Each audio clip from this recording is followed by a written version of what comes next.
আর একদিক দিয়া একটু ধন কম থাকা ভালো, রূপ কম থাকা ভালো, মাগো গুণ কম থাকা ভালো, পাণ্ডিত্য কম থাকা ভালো, তাহলে একটু শয়তানি কম ধরে। বেশি রূপাসী হইলে খালি ফোন আসে এখানটা সেখানটা, নাকি জাল আর অন্ত থাকে না।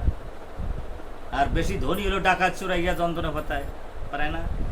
বেশি জ্ঞানীর মধ্যে অহংকার চলে, আমি তো সব জানি। আর যারা রারি শ্রী ব্রাহ্মণ ট্রাহ্মণগুলো আমার পায়ে সবাই লুটি পাটাই পড়ে, তাইলে আর আমি আবার কার চরণে যাব? এই জন্য বেশি ধনী, বেশি গুণী, বেশি রূপসী, বেশি জাতের লোকেরা ভাগবত বলছে এরা সহজে ভক্ত হতে পারে না। কিন্তু মা ছিল তো মা রূপসী, রূপসী দোষ নাই, কারণ এই পৃথিবীর যারা শ্রেষ্ঠতম সুন্দরী তারাই তো সর্বোত্তম ভক্ত ভগবানের। গোপীরা কত সুন্দরী আছে, লক্ষ কোটি দেবকন্যা একত্রিত করলে যা নয় তার বেশি সুন্দরী হলো আপনার ওই গোপীরা ছিল।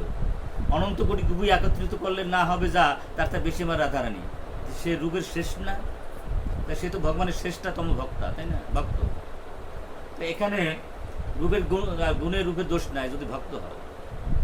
তবে আমাদের সাধারণ দৃষ্টিকোণ থেকে রূপ কম থাকলে ভালো, একটু ভজন একটু সুবিধা হয়, গুণ থাকলে ভজনে বোঝা, গরিব হলে একটু ভালো ভজন করতে মা বোঝা যায়। মাগো এখন তাহলে যে স্কুল একটা ডোনেশন না দিলে ভালো খাওয়ান দেয় না, এটাও এক ধরনের সেবা মাগো। কারণ অনেকটা 5 লাখ টাকা দেয় না, আর অনেকে 1 কোটি টাকা দেয় বা 1 লক্ষ টাকা দেয়, তার একটু বড় থাল দিলে সমস্যা আছে, এটা ভগবানের ভজন করতেছে, এ তো বড় ভক্ত নাকি? এই জন্য আমাদের হাউদেশ করা দরকার নাই যে আমরা 10টা দিলাম আমাকে বেশি এটা অত যত্ন করে না, ওরা 1 কোটি টাকা দিয়েছে ওনারে আলাদা খাওয়ায়, কারণ ওনার টাকায় তো ভগবানের ভজন হচ্ছে রে বা। উনি এসেছে বড় ভক্ত না মাগো, বড় ভক্ত একটু বড় থাল পাবে না, সমস্যাটা কি? ওমার নেবার মাইক অন্য দিকে অন্য এটা হচ্ছে হবে। সাধু মন্দির চালানোর জন্য সাধুরা যারা ডোনার তাদের একটু এরকম একটু সম্পর্ক রাখতেই হবে মাগো, উপায় নেই। কিন্তু কয়েদু এত সুন্দরী ছিল, এই জ্বালায়ের বন্ধ নাই বুঝছেন, কিন্তু ওর মন দিয়েছে ভগবান। কারণ এই জগৎ সংসারে যারা রূপসী হয়, ধনী হয়, জ্ঞানী হয়, তারা যোগবৈশ্য ঋষি, নইলে হয় না। সুশীনাংশী মতাঙ্গায় যোগবৈশ্য অভিজয়তায়।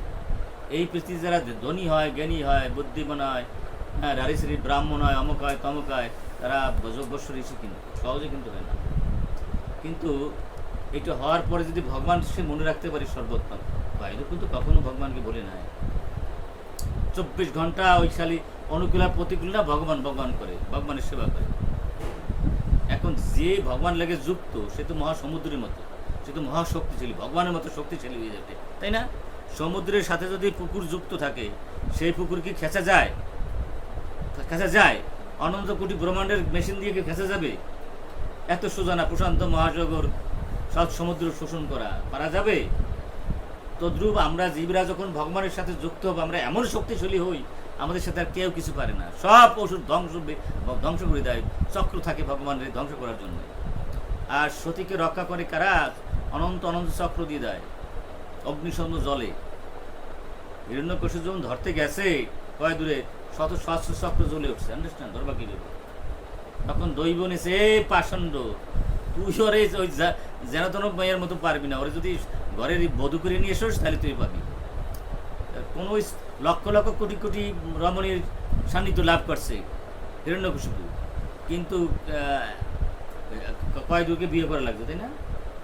এখন বিয়ে করছে ঠিকই, তো বিয়ে করার পরে আপনার যেমন ধরুন এই যে কয়েদু প্রতিকূল না, অনুকূল না, প্রতিকূল ভজন বলছে, সাবধান, তোমার মুখে তুমি বিয়ে করছি করিয়ে বলাইছি, এখন তোমার বউ, তোমার মুখে যেন কৃষ্ণ কথা না শুনি, তাহলে তোমার সমাজ থেকে আমার সমাজ থেকে বাদ দিয়ে দেবো। বোঝা যায় মাগো? সাবধান, আমরা অসুর এখানে জগতে, তাই না? আমরা অসুর যা বলবো তাই শোনা, আমরাই ভগবান।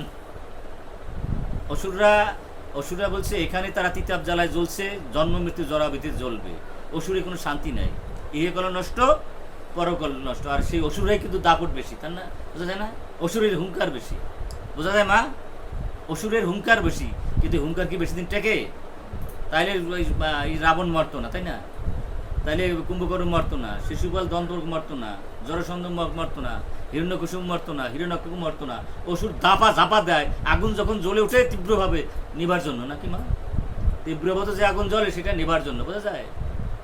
এবং যখনই দেখেন শুদ্ধ ভক্তরা আসে যায়, একদিনে বেশি সময় লাগে না অসুরের পতন করতে। প্রহ্লাদের আবির্ভাব হলো, অসুরের পতন শুরু হয়ে গেল। হরে কৃষ্ণ। এই যে প্রহ্লাদ এসে গেছে আপনাদের গ্রামে, হ্যাঁ, আর অসুখ থাকতে পারবে না। এটা আপনি বলে দেখে না, আপনি বলে গেলাম আপনাদের কাছে অসুর নিধন শুরু হয়ে গেছে। তো আচ্ছা, মেয়েটারে আনতে বললাম, তারপর আসলো না মেয়েটার। তো সেই ও মা, এখানে খুব জায়গা ছিল, কত একটু কাছে কাছে এসে বসে, বাইরে কোনো মা আসে, ভিতরে আসে মা লক্ষ্মী শোনা। এমনি তো আপনার পাই না, কত কষ্টে আপনারা থাকেন, হাজার সমস্যা এই মাতাজিদের, ছেলের সমস্যা, নাতির সমস্যা, স্বামীর সমস্যা, পতির সমস্যা, দেহের সমস্যা, এত সমস্যা। এটা নাহলে প্রতিকূল, এত সমস্যা। মা তোমার জন্য আমরা সবাই বসে আছি, আর তুমি এত দেরি করে আসো। তোমার আগে তোমার মোবাইলটা নাও, দেখতে পারলাম না মা, এখানে আসে পরে বন্ধ হয়ে গেছে। এখন যে যত প্রতিকূল অবস্থার মধ্যে ভজন করবে, তার কাছে ভগবান বেশি কাছাকাছি। হরে কৃষ্ণ। এই